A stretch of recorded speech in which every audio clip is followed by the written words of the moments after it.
South beat நேயர்களுக்கு வணக்கம். விரைகாணலில் நாம் சிங்கோவர் திராவிட வெற்றி கழகத்தின் முதன்மை செயலாளர் திரு வல்லம் பஷீர் அவர்கள். வணக்கம். வணக்கம். திமுகல இனிமேல் நிர்வாகிகள் உட்கட்சி தேர்தல் மூலமாக தான் தேர்வு செய்யப்பட போறாங்க அப்படின்னும், குறிப்பாக ஒன்றிய செயலாளர், கிளை செயலாளர் இருந்து தொடங்கி மாவட்ட செயலாளர்கள் வரைக்கும் வயது உச்ச வரம்பு நிர்ணயிக்கப்பட்டிருக்கு. ஒன்றிய கிளை செயலாளர்களுக்கு 45 வயதுக்கு மேல நீடிக்க முடியாதுன்னு, மாவட்ட செயலாளர்களுக்கு 70 வயதுக்கு மேல அந்த பொறுப்பில் நீடிக்க முடியாதுன்னு சொல்லியிருக்காங்க. அது மாவட்ட செயலாளர்கள் 3 முறை தான் இருக்க முடியும், கிளை செயலாளர்கள் 2 முறை தான் இருக்க முடியும் அப்படிலாம் பல விதிகள் கொண்டு வரப்பட்டிருக்கு, தீர்மானங்களாக நிறைவேற்றப்பட்டிருக்கு. இந்த மாற்றங்கள் கடுமையானதாக இருக்கலாம், கசப்பானதாக இருக்கலாம். கசப்பு உடலுக்கு நல்லது. இந்த மாற்றங்கள் அடுத்த நூற்றாண்டுக்கு கட்சி உயிர்ப்போடு வைத்திருக்க இந்த நடவடிக்கைகள் உதவும் அப்படின்னு திமுக தலைவர் முன்னாரு. இந்த மாற்றங்கள் எப்படி நம்ம எடுத்துக்கிறது? ஒரு அதிரடியான மாற்றங்களாக பார்க்க முடியுது. நீ எப்படி இதை புரிஞ்சுக்கிறீங்க? திராவிட முன்னேற்ற கழகம் அடுத்த கட்டத்துக்கு தன்னை தகவமைத்துக் கொள்வதற்கு இந்த மாற்றம் இன்றியமையாததாக இருக்கிறது. இந்த மாற்றத்தை தேர்தலுக்கு முன்பே செய்திருக்க வேண்டும். ஆனால் தேர்தலுக்கு பிறகு இதை செய்திருப்பது என்பதுதான் திராவிட முன்னேற்ற கழகம் தாமதமாக இந்த முடிவை எடுத்திருக்கிறது என்பதை இந்த நாட்டு மக்களை பேச வைத்திருக்கிறது. நீங்க திராவிட முன்னேற்ற கழகத்தினுடைய இன்ஃப்ராஸ்ட்ரக்சர் இருக்குல்ல, அதுக்கு இணையான இன்ஃப்ராஸ்ட்ரக்சர் தென்னிந்தியாவில் எந்த கட்சிக்குமே இல்லை. நான் தமிழ்நாடுன்னு சுருக்கி எல்லாம் பார்க்க மாட்டேன், ஒட்டுமொத்த தென்னிந்தியாவை சொல்கிறேன். ஒட்டுமொத்த தென்னிந்தியாவில் திராவிட முன்னேற்ற கழகத்துக்கு இணையான கட்டமைப்பு கொண்டிருக்கிற ஒரு கட்சி வேறு இல்லவே இல்லை என்பது யதார்த்தமான உண்மை. எப்படி இது உண்மையோ அதே போல இன்னொரு உண்மை என்ன ஒன்று சொன்னால், அந்த கட்டமைப்பை தங்களுடைய கட்டுப்பாட்டுக்குள் குறுநில மன்னர்கள் போல காலங்காலமாக சில மாவட்ட செயலாளர்கள் வைத்துக் கொள்கிறார்கள் என்பதும் உண்மைதான். நீங்க நான் பிறந்த நாள்ல இருந்து ஒரே ஆள் தான் மாவட்ட செயலாளரா இருந்தாரு அப்படின்னா அது எப்படி இருக்கும்? 40 வருஷமா ஒரு மாவட்ட செயலாளர், 35 வருஷமா ஒரு மாவட்ட செயலாளர், 20 வருஷமா ஒரு ஒன்றிய செயலாளர், அவர் மாறவே இல்லை.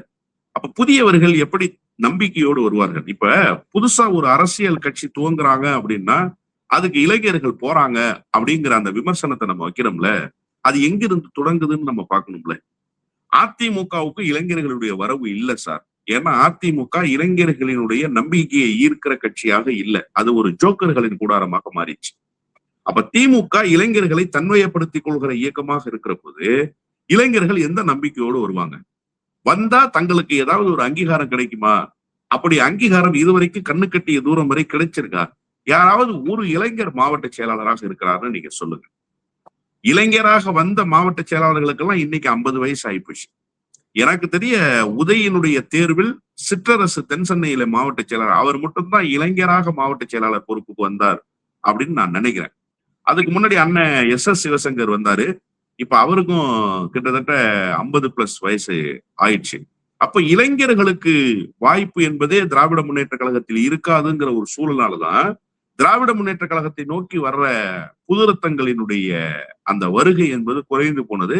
நீங்க இளைஞர் அணியில வாய்ப்பு கொடுக்குறேன் அப்படின்னு சொன்னாலுமே கூட இளைஞர் அணின்றது பேரண்ட் பாடி கிடையாது, அது கட்சியினுடைய ஒரு அணி, அவ்வளவுதானே தவிர பேரண்ட் பாடிக்குள்ள இருக்கணும்னு விரும்பக்கூடிய ஒரு தன்மை இன்னைக்கு எல்லாரிடமும் மண்டி போயிருக்கு. எனக்குமே அந்த ஆசை இருக்கு, ஒரு பெரிய கட்சிக்கு போனா பேரண்ட் பாடிக்குள்ள இருக்கணும் அப்படின்ற அந்த எண்ணம் இருக்கும் இல்லையா? அதற்கு திமுகவில் வாய்ப்பே இல்லை என்கிற சூழல். இப்ப அதற்கான வாயிலை திராவிட முன்னேற்ற கழகம் திறந்து வைத்திருப்பதன் மூலமாக திராவிட முன்னேற்ற கழகத்துக்கு பல நூறு இளைஞர்கள் புதிதாக வந்து சேர்வதற்கான வாய்ப்பை உருவாக்கி இருக்கிறது திமுக தலைமை. இன்னும் குறிப்பாக எங்களை அசைக்கவே முடியாது என்கிற நம்பிக்கையில் தலைமைக்கே சவால் விடுகிற வேலையை செய்த மாவட்ட செயலாளர்களுக்கெல்லாம் இப்போது செக்மேட் வைத்திருக்கிறது திமுகவினுடைய தலைமை. இது உண்மையிலேயே திராவிட முன்னேற்ற கழகம் காலத்தோடு செய்ய வேண்டிய பணி காலதாமதமாக செய்திருக்கிறது. ஆனாலும் இதை முழுமையாக பின்பற்ற வேண்டும். ஏதோ ஒரு செயற்குழு அறிவிப்பு, கசப்பு மருந்து, கசப்பு சரியாதான் இருக்கும்னு அண்ணன் ஸ்டாலின் பேசிட்டாரு, அதோடு முடிஞ்சு போச்சுன்றது இல்லை. இதை இம்ப்ளிமெண்ட்டும் ரொம்ப அழகா பண்ணியாக வேண்டி இருக்கு. ஏன் உட்கட்சி தேர்தல் வரைக்கும் வெயிட் பண்றாங்கன்றது எனக்கு தெரியல. நீங்க 70 வயதுக்கு மேல மாவட்ட செயலாளர் இருக்கக்கூடாதுன்னா ஒரு பெரிய பட்டியல் வந்துருச்சு. கம்ப ராமகிருஷ்ணன்ல இருந்து ஏவா வேலுவிலிருந்து எல்லாருடைய பட்டியலும் வந்துருச்சு, அனிதா ராதாகிருஷ்ணன் வரைக்கும். அவர்கள் எல்லோரும் நாளையிலிருந்து தங்களுடைய பொறுப்பை ராஜினாமா செய்து கொள்ளும். நீங்க நீக்க வேண்டாம், அது நீக்கினா சரியா போயிடும். இளைஞர்களுக்கு வழிவிட்டு நீங்கள் இப்போதே ராஜினாமா செய்ய வேண்டும் அப்படின்னு ஒரு அறிவிப்பை நேத்தே வெளியிட்டு 70 வயசுக்கு மேல இருக்கிறவங்கள நேத்தே ராஜினாமா கடிதத்தை வாங்கிட்டு அனுப்பிச்சிட வேண்டியதுதானே. அதுல என்ன பிரச்சனை இருக்கு? சார் கட்சி சொல்றதுதான் சார் மாவட்ட செயலாளரு, கட்சி தான் சார் பிராண்டு, தலைவர் தான் சார் பிராண்டு, மாவட்ட செயலாளர்கள் பிராண்ட் இல்ல சார். எத்தனை ஊர்ல திமுக மாவட்ட செயலாளர் படங்களை பாக்கெட்ல வச்சு சுத்திக்கிட்டு இருக்கிற ஒன்றிய செயலாளர்கள் இருக்காங்க தெரியுமா? எத்தனை ஊர்ல திமுக மாவட்ட செயலாளருடைய போட்டோவை போட்டுக்கிட்டு தலைவரோட போட்டோ கூட இல்லாம கார்ல போற, கொடி கட்டிட்டு கார்ல போற நகர செயலாளர்கள் இருக்கிறாங்க தெரியுமா? அப்ப இதெல்லாம் எதை உணர்த்துது? எனக்கு தெரிய காலங்காலமாக சிவகங்கையில பெரிய கருப்பம் மட்டும்தான் சார் மாவட்ட செயலாளர். இன்னும் எம்பிக்கு கூட சிவகங்கையில ஆள் கிடைக்கல சார். அதுக்கு யார் சார் காரணம்? அவரே தோத்து போறார் சார் தேர்தல்ல, எம்எல்ஏ எலெக்ஷன்ல. இதுக்கு யார் சார் காரணம்? ஏன் சார் சிவகங்கையில ஒரு புதிய ஆளை உருவாக்கவே முடியாதா? புதிய ஆட்களே கிடையாதா? வேற முகமே கிடையாதா? அவர் மட்டுமே தான் நிரந்தர மாவட்ட செயலாளரா? எப்படி சார் இது சரியா இருக்கும்? அப்போ இத வெறும் அறிவிப்பாக வைத்துக் கொள்ளாமல் திராவிட முன்னேற்ற கழகம் நடைமுறைப்படுத்தினால், திராவிட முன்னேற்ற கழகம் அண்ணன் ஸ்டாலின் அவர்கள் குறிப்பிட்டதை போல அடுத்த 100 ஆண்டுகளுக்கு வலிமை மிக்க இயக்கமாக இருக்கும். ஒருவேளை இது ஏட்டு சுரக்கா அப்படின்னா அது கண்டிப்பாக கரிக்கு உதவாது. வெறும் அறிவிப்பாக இருக்குமே ஆனால் அந்த அறிவிப்பு அப்படியேதான் இருக்கும். திராவிட முன்னேற்ற கழகம் அடுத்த கட்டத்துக்கு நகராது. ஏன் இந்த சந்தேகம் எழுதுன்றதையும் நான் சொல்லிடுறேன். என்ன சார், மு.க. ஸ்டாலினே சொல்லிட்டாரு, கட்சியினுடைய தலைவரே சொல்லிட்டாரு, ஆனாலும் நீங்க நம்ப மாட்டீங்களா? இது ஏன் இம்ப்ளிமெண்ட் ஆகாதுன்னு உங்களுக்கு சந்தேகம் இருக்குங்கிற கேள்வி உங்களுக்கு இயல்பாவே எழலாம் இல்லையா? ஒரு குழுவை அனுப்பி தமிழ்நாடு முழுமைக்கும் தோல்விக்கான காரணத்தை ஆராய்ந்து வந்தார்ல, என்ன நடவடிக்கை எடுத்தார் அண்ணன் ஸ்டாலின்? என்ன சார் நடவடிக்கை எடுத்தாரு? நேற்றைக்கு கூட பேசுகிற போது என்ன சொல்றாருன்னா, நாம தவறு பண்ணிட்டோம், வெளிச்சத்தை ஊருக்கெல்லாம் கொடுத்துட்டு நமக்கு கீழே இருக்கிற இருளை நம்ம கவனிக்க தவறிட்டோம் அப்படின்னு சொல்றாரே தவிர, அந்த இருளை கவனிக்க தவறியவர்கள் மீது என்ன நடவடிக்கை? அப்ப தமிழ்நாடு முழுமைக்கு நீங்க ஒரு குழு அனுப்பிச்சீங்க. அந்த குழு என்ன வேலை வெட்டி இல்லாம போயிட்டு வந்துச்சா? அந்த குழுவிடம் தன்னுடைய மனக்குமுறையில என்ன வேலை வெட்டி இல்லாம உட்கார்ந்து நிர்வாகிகள் சொன்னானா? நீங்க என்ன சொன்னீங்க? அந்த குழுவினுடைய காதுகள் அவர்களுடைய காதுகள் அல்ல, என்னுடைய காதுகள்னு நீங்க சொன்னீங்க. அந்த நம்பிக்கையை நீங்கள் கொடுத்ததற்கு பிறகு உங்களிடத்திலே கொட்டி தீர்க்க வேண்டியது எல்லாம் அந்த குழுவிடத்திலே கொட்டி தீர்த்தார்கள். என்ன நடவடிக்கையை நீங்க மேற்கொண்டுட்டீங்க? 2 மாசம் ஆச்சு சார் ரிப்போர்ட் வந்துருச்சுன்னு இப்பவும் சொல்றீங்களே தவிர எந்த நடவடிக்கையும் நீங்கள் மேற்கொள்ளவே இல்லை. அப்படி என்று சொன்னால் நேற்றைய அறிவிப்பும் எந்த நடவடிக்கையும் மேற்கொள்ளாமல் போகுமா? ஏன்னா ஏவா வேலு மாதிரியான ஆளெல்லாம் உங்களால கை வைக்க முடியாதுன்னு திமுகவில் இருக்கிறவங்களே சொல்றாங்க. ஏவா வேலுலாம் 70 வயசுக்கு மேலானாலும் மாவட்ட செயலாளர் பொறுப்புல இருந்து எடுத்துட முடியுமாங்க ஸ்டாலினால? அதெல்லாம் எடுத்தா கட்சி நடத்த முடியுமா? திருவண்ணாமலை, கள்ளக்குறிச்சி, விழுப்புரம் இப்படி ஒரு பெரிய பெல்ட் அவர் கையிலே இருக்கு அப்படின்றாங்க இல்லையா? காலதாமதமாக எடுக்கப்பட்ட இது முடிவு இது அப்படின்னு சொன்னாலும், தேர்தலுக்கு முன்பாக இந்த நடவடிக்கை எடுத்திருந்தால், வயது உச்சவரம்பு வச்சது, உட்கட்சி தேர்தல் நடத்துவது அப்படின்லாம் வச்சிருந்தா தேர்தல் அது ரிஃப்ளெக்ட் ஆயிருக்கும்ல. அதனால பாதிக்கப்படக்கூடிய, அதனால பொறுப்புகளை இழக்கக்கூடிய நபர்கள் கட்சிக்கு எதிராக செயல்படக்கூடிய வாய்ப்பும் அதுல இருக்குல்ல சார். இப்படி ஒரு கட்சி நினைக்கும்னா அது கட்சிக்கு கேவலம் இல்லையா? தொண்டர்கள் என்பவர்கள் கட்சி தலைமை சொல்வதை கேட்டு பணியாற்ற வேண்டுமா, அல்லது தங்களுடைய சொந்த விருப்புக்கு பணியாற்ற வேண்டுமா? அது பாதிக்கும் அப்படின்னா அப்ப கட்சி தலைமையின் மீது தொண்டர்கள் கொண்டிருக்கிற மதிப்பும் மரியாதையும் அவ்வளவுதானே?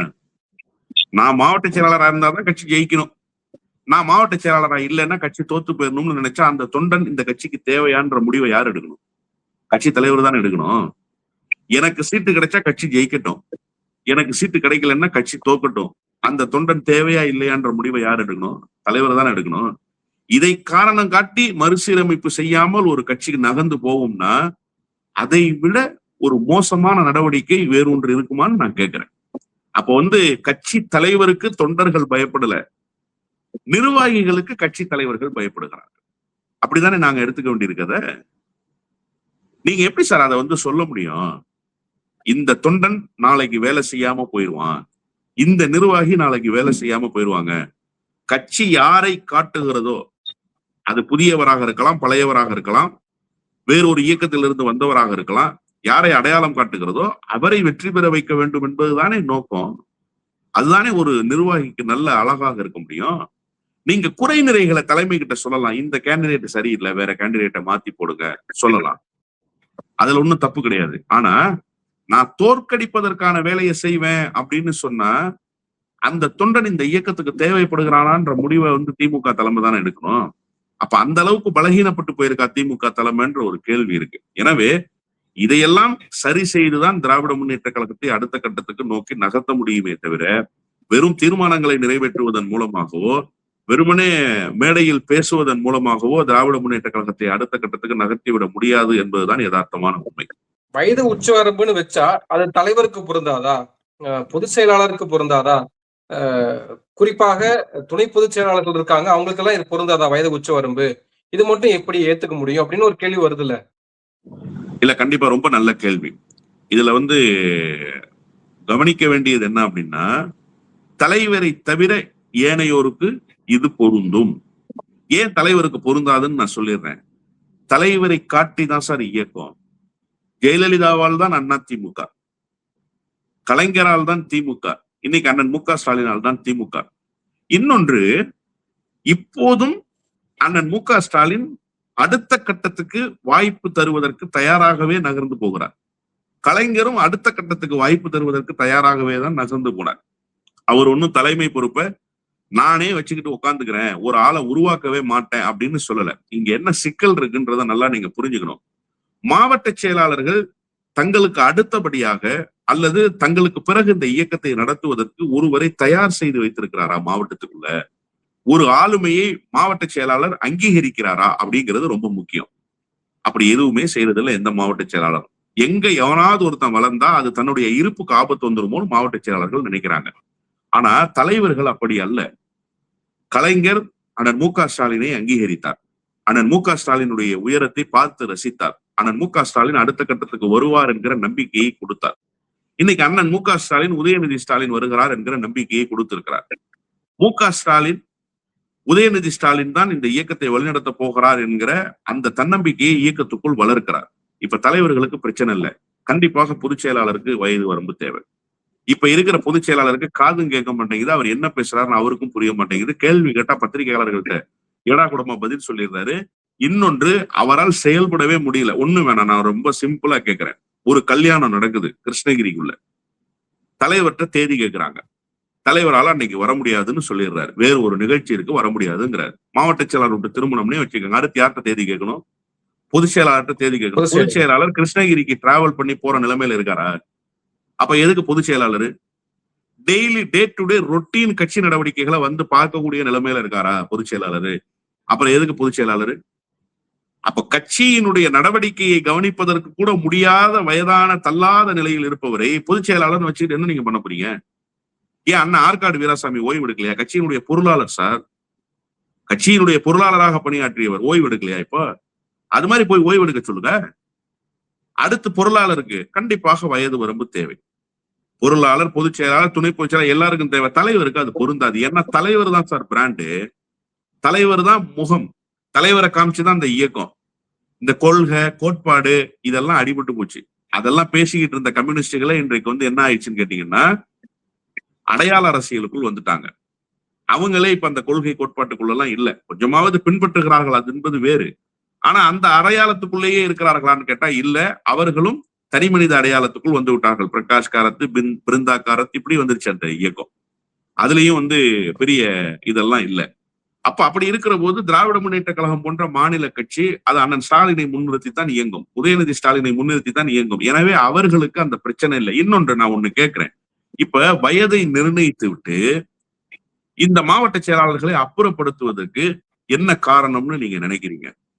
என்ன காரணம்னு நீங்க நினைக்கிறீங்க? ஒரே ஆளே இருப்பதன் மூலமாக இன்னைக்கு யார வேணாம்னு அவர் நினைக்கிறாரோ 10 வருஷம் வரைக்கும் அவனை வேணாம்னு அவர் நினைக்கிறாரு. தலைவர்களுக்கு அந்த மனப்பான்மை இருக்குன்னு நீங்க நினைக்கிறீங்களா? கண்டிப்பா கிடையாது.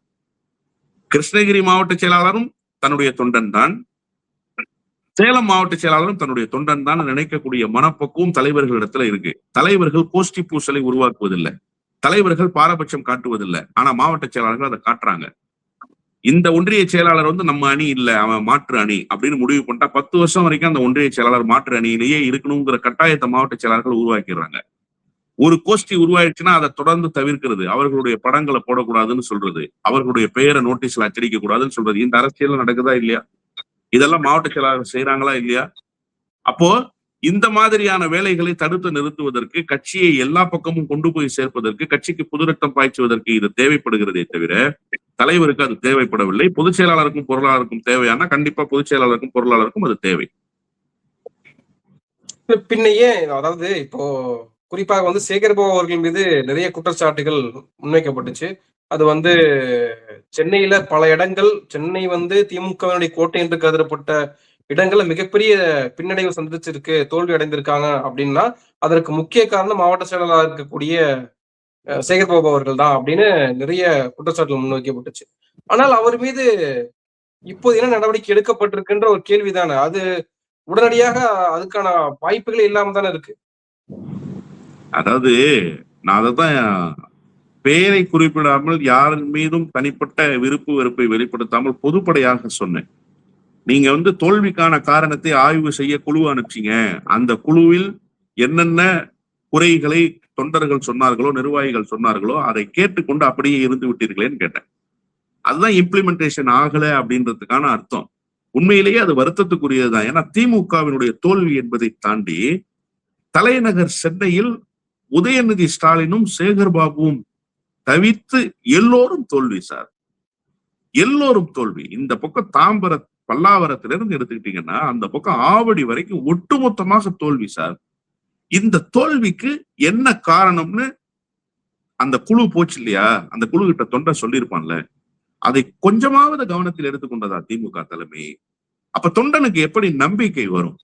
திமுக ஏன் அதை செய்ய தவறுச்சு? நீங்க என்ன சொன்னீங்க? தவறு யார் செய்திருந்தாலும் விடமாட்டேன்னு சொன்னீங்க. எல்லார் மீதும் நடவடிக்கை பாயும். நீங்க தினந்தோறும் பத்திரிகைகளில் செய்தியாக வந்தது, இவர் காலி அவர் காலி, இவர் மீது நடவடிக்கை அவர் மீது நடவடிக்கை, அச்சத்தில் சேகர் பாபு, பதட்டத்தில் ஏவாவேலு, இப்படி எல்லாம் கட்டுரைகள் வந்துச்சு. எந்த நடவடிக்கையுமே இல்லை. அததான் நான் மீண்டும் மீண்டும் அறிவுறுத்தினேன். இப்போதும் இந்த அறிவிப்பு, இந்த வயது வரம்பு அறிவிப்பு, கசப்பு என்பது உடலுக்கு நல்லது என்று அண்ணன் மு க ஸ்டாலின் பேசியது, கட்சியினருடைய குறை நிறையை சுட்டிக்காட்டி நேற்றைக்கு அவர் பேசியது வெறும் செயற்குழு பேச்சோடு முடிந்து விட்டால் பயன் தராது. உடனே இம்ப்ளிமெண்டேஷன் வரணும். உட்கட்சி தேர்தல்னு காத்திருப்பதே தவறுன்னு நான் சொல்றேன். 70 வயசு ஆயிடுச்சு இல்ல, நேத்து வந்தாங்கல்ல செயற்குழுவுக்கு, 70 வயசுக்கு மேல யார் யார் மாவட்ட செயலாளர் தெரியும்ல, பத்திரிகையாளர்களுக்கு ஊடகவியலாளர்களுக்கு தெரிஞ்சது கட்சி தலைமைக்கு தெரியாதா? அவங்க எல்லாம் ரிசைன் பண்ணிருக்க. அதுதான் வச்சிருக்கீங்களே உயர்நிலை செயல் திட்ட குழுன்னு ஒண்ணு, அந்த குழுவுல போட்டுற வேண்டியதானே? இல்ல மேல் மட்டத்துல ஏதாவது பொறுப்புகளை புதுசாக உருவாக்கி போட்டுற வேண்டியதானே? அதுல என்ன சிக்கல் இருக்கு? அதெல்லாம் போட்டுட்டு அடுத்த கட்டத்துக்கு நகர்த்திட வேண்டியதானே? ஏன் அது உட்கட்சி தேர்தல் மூலமாகத்தான் தேர்ந்தெடுப்போம்? மாவட்ட பொறுப்பாளர்களை இப்போதைக்கு தற்காலிகமாக நியமிச்சுட்டு உட்கட்சி தேர்தல் நடத்துவோம்னு சொல்லுங்க சார். நிர்வாக சீரமைப்பு செய்யணும்னு முடிவு பண்ணிட்டா அதை உடனடியாக செய்திடணும். நிர்வாக சீரமைப்பு செய்ய போறோம்னு சொல்லி அவகாசம் கொடுத்தீங்கன்னா யார நீங்க நிர்வாக சீரமைப்புக்குள்ள காலி பண்ண போறீங்கிறது அவங்களுக்கு தெரிஞ்சது. ஏவாவேலுக்கு தெரியாதா? தங்களை நிர்வாக சீரமைப்புல காலி பண்ணிடுவாங்க வயது வரம்ப காட்டின்னு. அப்ப அடுத்த கட்டத்துக்கு அவர் தயாராகிறாருல. அதுக்குள்ள வேற யார ஒருத்தரை உருவாக்கி வைக்கிறது? அந்த அரசியலை பார்க்க ஆரம்பிச்சிருவாரு. இப்பவே அவர் ஆரம்பிச்சிருப்பாரு, நேத்தே ஆரம்பிச்சிருப்பாரு. அவரு யார உருவாக்குறது? தன்னுடைய பையனை கம்பனை மாவட்ட செயலாளரா போடுறதா, இல்ல வந்து திருவண்ணாமலை அண்ணாதுரைய மாவட்ட செயலாளரா போடுறதா, யார மாவட்ட செயலாளரா போடுறது அப்படிங்கிற ஒரு சூழலுக்கு இப்போதே அவர் தயாராயிருப்பார்.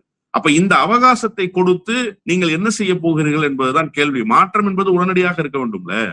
தேர்தல் தோல்விக்கு பிறகு அந்த நடவடிக்கையை நீங்கள் செய்திருக்க வேண்டும். இவ்வளவு நாள் அவகாசம் விட்டு செயற்குழுவை கூட்டினதே முதல்ல தப்பு. இந்த 3 மாசமா என்ன பண்ணுச்சு திமுக? இந்த 3 மாசமா ஏன் வெயிட் பண்ணிட்டே இருந்துச்சு திமுக? அப்ப திமுக வெறும் அறிவிப்போடு நின்று விடுகிறது என்கிற பார்வை இருக்கிறது. அந்த அறிவிப்போடு அது நின்று விடக் கூடாது. அது செயல்பாட்டுக்கு வர வேண்டும். நிர்வாக சீர்திருத்தத்தை உடனடியாக செய்ய வேண்டும். குறை நிறைகளை கேட்டு வந்த ஆய்வுகளை தீர விசாரித்து அதன் மீது உடனடியாக நடவடிக்கை எடுக்கணும் அப்படிங்கிறது தான் தொண்டர்களுடைய எதிர்பார்ப்பு. அதை செய்யாமல் திமுக இருக்கிற வரை திமுக பலகீனப்பட்டு கொண்டே இருக்கும். நீங்க சொல்ற அந்த சீரமைப்பு மாற்றத்தை தருமா அப்படின்றது பொறுத்திருந்து பார்க்க வேண்டிய ஒன்று. அதே சமயம் எதிர்த்தரப்புல ஆளும் தரப்புல இருந்து சிடிஎன் நிர்மல்குமார் சொல்றாரு, இனிமேல் வந்து 2 ஆண்டுகள்ல அந்த கட்சியை ஒண்ணுக்குள்ளாம ஆக போது, அண்ணா அறிவாலயத்தை வந்து வெள்ளையடிச்சு வாடகைக்கு விட வேண்டியதான், அதுல சம்பாதிக்க வேண்டியதுதான், வாடகை விட்டு சம்பாதிக்க வேண்டியதுதான் அப்படின்னு அவர் சொல்றாரு. எப்படி அதை பார்க்கிறீங்க? எனக்கு தெரிய நிர்மல்குமார் தாத்தாவுடைய அரசியல் ஏதாவது இருந்து பாத்தீங்கன்னா அவரும் இதையே சொல்லி இருந்திருப்பாரு. நான் எதுக்காக இதை சொல்றேன்னா, நிர்மல்குமாருக்காக நான் சொல்லல சார். இப்படி பலரும் சொல்லி இருக்கிற இடம் தெரியாமல் போனார்கள். பலரும் சொல்லி திராவிட முன்னேற்ற கழகத்திடமே மண்டியிட்டு போனார்கள். 94, 96 காலகட்டத்தினுடைய அரசியல் என்பது திராவிட முன்னேற்ற கழகத்தினுடைய அழிவு காலம். இனி திராவிட முன்னேற்ற கழகம் எழுந்தே நிற்க முடியாதுன்னு பேசப்பட்ட காலம். வைகோ பிளவுபட்ட நேரம். அந்த நேரம் கலைஞர் குடும்பத்தில் இருப்பவர்கள் வெள்ளை புடவை கட்ட நேரிடும்னு பேசினார் வைகோ. பச்சை ரத்தம் பரிமாறுவேன்னு பேசினாரு, அண்ணா அறிவாலயத்தை கைப்பற்றுவேன்னு பேசினாரு, திமுக கருணாநிதி தலைமையில் இருக்கிற இடம் தெரியாமல் போகும்னு பேசினாரு. கடைசியில என்னாச்சு? அதே திமுகவிடம் போய் ஒரு ராஜ்யசபா சீட்டுக்காக மண்டியிட்டு கிடந்தார். இது போல பல தலைவர்கள் வந்துட்டாங்க. ஜெயலலிதா சொன்னாங்க, திராவிட முன்னேற்ற கழகம் கண்ணு கட்டிய தூரம் வரை இருக்கிற இடமே தெரியலன்னு சொன்னாங்க. என்னாச்சு? அவருடைய கட்சி இன்றைக்கு கண்ணு கட்டிய தூரம் வரை இருக்கிற இடம் தெரியாம போயிடுச்சு. மாப்போசி அண்ணா காலத்தில் எப்படி பேசினார், என்ன சொன்னாரு, திராவிடம்னா என்னன்னு பேசினாரு, இன்னைக்கு என்ன ஆச்சு நிலைமை? அவர் பேசிய தமிழ் தேசியம் இப்ப என்ன இருக்கு, என்ன நிலைமையில இருக்கு? பாரதிய ஜனதா கட்சி 12 ஆண்டுகள் அதிகாரத்தை கையில் வைத்துக் கொண்டு இதே தான் சொன்னுச்சு, திமுக முடிஞ்சிருச்சுன்னாங்க. என்னாச்சு? மிசா காலத்துல திராவிட முன்னேற்ற கழகத்தை முடக்கியாச்சுன்னு சொன்னாங்க இந்திரா காந்தி அம்மையார். என்ன ஆச்சு? அதே காங்கிரசுக்கு கடைசியில் உயிர் கொடுத்தது திராவிட முன்னேற்ற கழகம். இப்படி திமுக அழிந்து விட்டது என்று பேசிய பலரும் அழிந்து போயிருக்கிறார்கள், இருக்கிற இடம் தெரியாமல் போயிருக்கிறார்கள். திமுக அப்படியேதான் இருக்கு. ஒண்ணு மட்டும் நல்லா தெரிஞ்சுக்கங்க சார், தத்துவத்தின் வழி வந்திருக்கிற இயக்கம், கோட்பாட்டின் வழி வந்திருக்கிற இயக்கத்தை அவ்வளவு எளிதாக அசைத்து பார்க்க முடியும் என்று எவராவது நினைப்பாரே ஆனால் உண்மையிலேயே அரசியல் அறிவற்றவர்களாகத்தான் அவர்கள் இருக்க முடியும். அப்படித்தான் திராவிட முன்னேற்ற கழகத்தை அழிக்க முடியும் என்ற எண்ணமும். திராவிட முன்னேற்ற கழகம் என்கிற பேர் இயக்கத்தை எவராலும் அசைத்து பார்க்க முடியாது. அதன் மீது 1000 குறை நிறைகளை சொல்ல முடியும், அது வேறு. அதன் மீது கல்லறிய முடியும், அது வேறு. ஆனால் இவை எல்லாவற்றையும் தாங்கிக் கொண்டு தன்னுடைய லட்சிய நோக்கத்துக்காக நடைபோடுகிற வல்லமையும் ஆற்றலும் திராவிட முன்னேற்ற கழகத்துக்கு வாய்த்திருக்கிற காரணத்தால் தான் திராவிட முன்னேற்ற கழகம் இதுவரைக்கும் நிலை பெற்றிருக்கிறது. இன்னும் 100 ஆண்டுகளுக்கு அது நிலை பெறும்.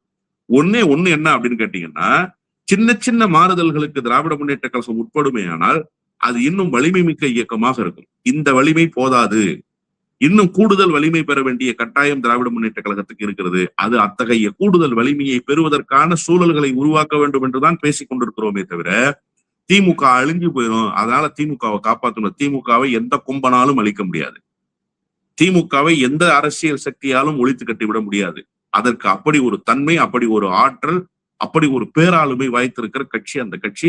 எனவே அந்த கட்சியை அழிக்க முடியும் என்று சி.டி. நிர்மல்குமார் போன்றவர்கள் பேசுவார்களே ஆனால் நான் சி.டி. நிர்மல்குமாருக்காக பரிதாபப்படுகிறேன்.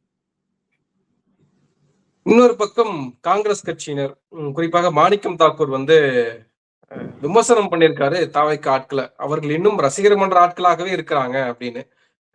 பிஎம் ஆக ஏஎம்பிஎம் பார்க்காமல் உழைக்கும் எங்கள் பிஎம்ஏ, வருங்கால பிஎம்ஏன்னு சட்டமன்றத்துல பேசினதாகட்டும், அல்லது டெல்லியிலும் எங்க கூடி பறக்கும் அப்படின்னு இன்னைக்கு அமைச்சர் ராஜேஸ்வரி அவர்கள் பேசினதா இருக்கட்டும். நீங்க கண்டிப்பா ஒரு காலத்துல பிஎம்ஆ வரக்கூடும், ஏன் நீங்க டெல்லியை ஆட்டி படைக்க கூடும் அப்படின்லாம் பேசினாங்க.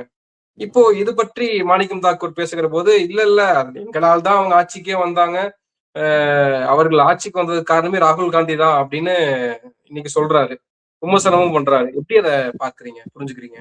நண்டு கொளுத்தால் வலையில் தங்காது சார். காங்கிரஸ் என்கிற நண்டு கொளுத்து விட்டது, அது வலையில் தங்க மறுக்கிறது. நான் என்ன சொல்றேன், முதலமைச்சராகிவிட்டார் விஜய், பிரதமர் ஆக வேண்டும் என்று அந்த கட்சியினுடைய தொண்டர்கள் விரும்புகிறார்கள், அவ்வளவுதான். அது வாய்ப்பு இருக்கா வாய்ப்பு இல்லையா அதெல்லாம் அப்புறம் பாத்துக்கலாம். ஆனா காங்கிரஸ் கட்சி செத்து போய் கிடந்தது. 5 இடங்கள் தான் வெற்றி பெற்றீங்க. உங்களுக்கு 45 விழுக்காடு வாய்ப்பு இந்த அமைச்சரவையில. 5 சீட்டுக்கு 2 சீட்டு சார் மந்திரி. யோசிச்சு பாருங்க. அப்ப 45 விழுக்காடு. தாவேகாவுக்கே அந்த வாய்ப்பு இல்லை. ஆனா இந்த கட்சிக்கு அந்த வாய்ப்பை கொடுத்தது தாவேகா.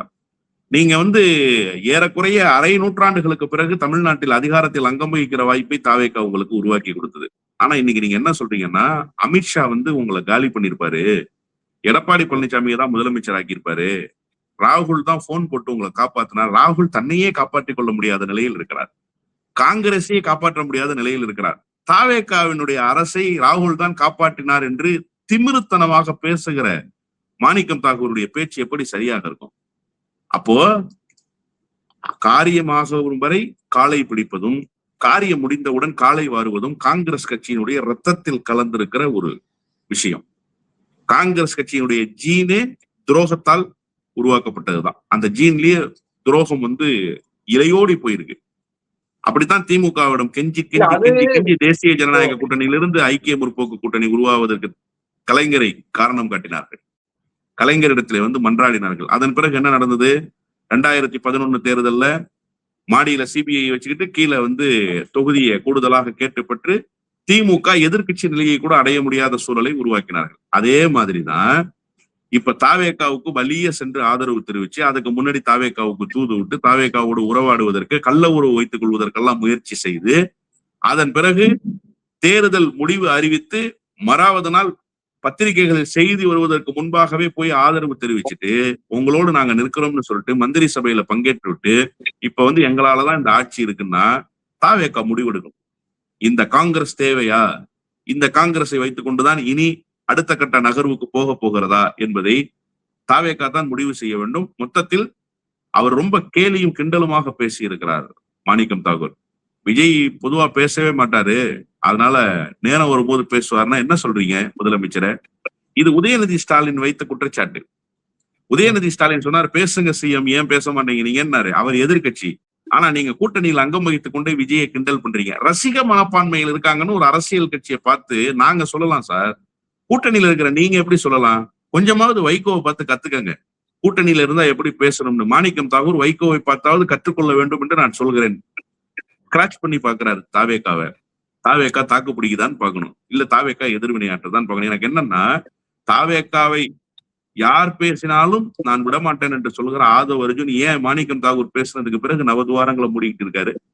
அவர் எவ்வளவு அடங்கி போகிறார்களோ அந்த அளவுக்கு மாணிக்கம் தாகூர் எகிரி குதிப்பார். இனி மாணிக்கம் தாகூருக்கு வாய்ப்பூட்டு போட வேண்டிய பொறுப்பு தாவேகாவுக்கு இருக்கிறது. தாவேகாவும் காங்கிரசுக்கும் விரைவில் சிக்கல் வந்துவிடும் என்றுதான் நான் பார்க்கிறேன். ஆனால் பிரதமர் ராகுல் காந்தி முன்மொழிகிறதுக்கு தாவேகாவுக்கு என்ன பிரச்சனை இருக்க போகுது? திமுக கூட்டணியில் இருக்க போது இல்ல, இந்தியா பிளாக்ல யாரு இப்ப ராகுல பிரதமர்னு முன்மொழிஞ்சிட்டாங்க?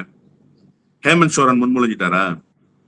அகிலேஷ் முன்மொழிஞ்சிட்டாரா? தேஜஸ்வி முன்மொழிஞ்சிட்டாரா?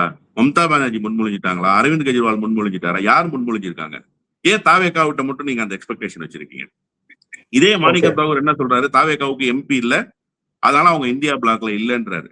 இந்தியா பிளாக்ல இல்லாதவங்க இந்தியா பிளாக்கு தலைமை தாங்குகிற காங்கிரஸை ஏன் பிரதமர் என்று அறிவிக்கணும்?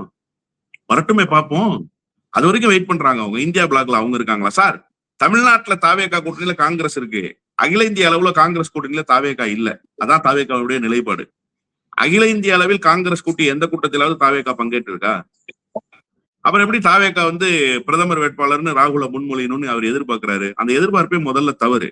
அவங்க இன்னும் கூட்டணிக்கே வரல அகில இந்திய அரசியலுக்குள்ள. அதன் பிறகுதான் பிரதமர் வேட்பாளர் யாருன்றதா இருக்கு. எல்லாரும் மு.க. ஸ்டாலின் ஆயிர மாட்டாங்க, நல்லா தெரிஞ்சுங்க மிஸ்டர் மாணிக்கம் தாகூர். எல்லாரும் மு.க. ஸ்டாலின் ஆயிர மாட்டாங்க. மு.க. ஸ்டாலின் ஒருவர் தான் மு.க. ஸ்டாலின், ஏனையோரெல்லாம் மு.க. ஸ்டாலின் அல்ல. அவர் அண்ணன் மு.க. ஸ்டாலின் இடத்துல இருந்த அணுகுமுறையை எதிர்பார்க்கிறார்.